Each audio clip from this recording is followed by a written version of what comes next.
നല്ല പടമാണ്. നല്ലോണം ചിരിക്കാനുണ്ട്.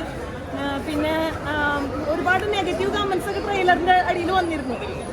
എനിക്കും തോന്നിയായിരുന്നു അത് എന്താവോ എന്നുള്ളൊരു തോന്നലുണ്ടായിരുന്നു. പക്ഷെ അല്ല, കാണാനുണ്ട്, ചിരിക്കാനുണ്ട്. പലരുടെയും കുടുംബങ്ങളിൽ നമുക്കറിയാവുന്ന പല കുടുംബങ്ങളിൽ നടക്കുന്ന ചില ഇൻസിഡൻസാണ്. അതിനെക്കുറിച്ച് ഞാൻ പറഞ്ഞത് ശരിയാകത്തില്ല. ആ ഇൻസിഡൻസുകളെല്ലാം കൂടെ കോർത്തിണക്കിക്കൊണ്ട് ഇതിൻ്റെ ഡയറക്ടർ എൻ്റെ നാട്ടുകാരനാണ്, തിരുവനന്തപുരത്ത് ആറ്റിങ്ങിൽ ചിറങ്കിലുള്ളതാണ് SP മഹേഷ് സാറ്. അപ്പോൾ നല്ല രീതിയിൽ എന്നുവെച്ചാൽ നമുക്ക് ഹൃദയസ്പർശിയായിട്ട് പലപ്പോഴും ഇന്ന സാധനങ്ങൾ നമ്മുടെ ലൈഫിന് ബന്ധപ്പെട്ടതാണല്ലോ നമുക്കറിയാവുന്ന കഥയാണ്. അപ്പോൾ അതിന് റിയലിസ്റ്റിക് ആയിട്ടുള്ള ഒരു ഫാമിലി എൻ്റർടൈനറായിട്ടാണ് കുടുംബസ്ത്രീയും പിന്നെ കുഞ്ഞാടും. പിന്നെ എനിക്ക് തോന്നുന്നു ധ്യാനൊക്കെ ഗംഭീരമായിട്ട്. അത് അജയൻ, നമ്മുടെ പക്രുചേട്ടൻ എൻ്റെ വാട്സപ്പിലാണ്, ഭയങ്കര കമ്പനിയാണ്. പക്രുചേട്ടൻ നല്ല ഗംഭീരമായിട്ട് പക്രുചേട്ടൻ അത് ചെയ്തിട്ടുണ്ട്.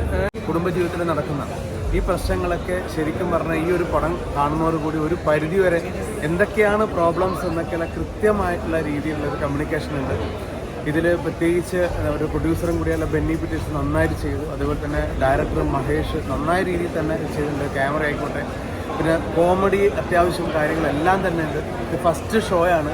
കുടുംബ പ്രേക്ഷകരാണ് പ്രത്യേകിച്ചും ഈ ഒരു തീർച്ചയായും കുടുംബ പ്രേക്ഷകർ തീർച്ചയായും കാണേണ്ടത് ഒരു പടം തന്നെയാണ്. ഫാമിലി ആയിട്ട് തന്നെ നിങ്ങൾ വരണം. കാരണം ഫാമിലിയിൽ നടക്കുന്ന ഒരു കാര്യമാണ് ഇത് ബേസിക്കായിട്ട് ഇതിൽ സംസാരിക്കുന്നത്.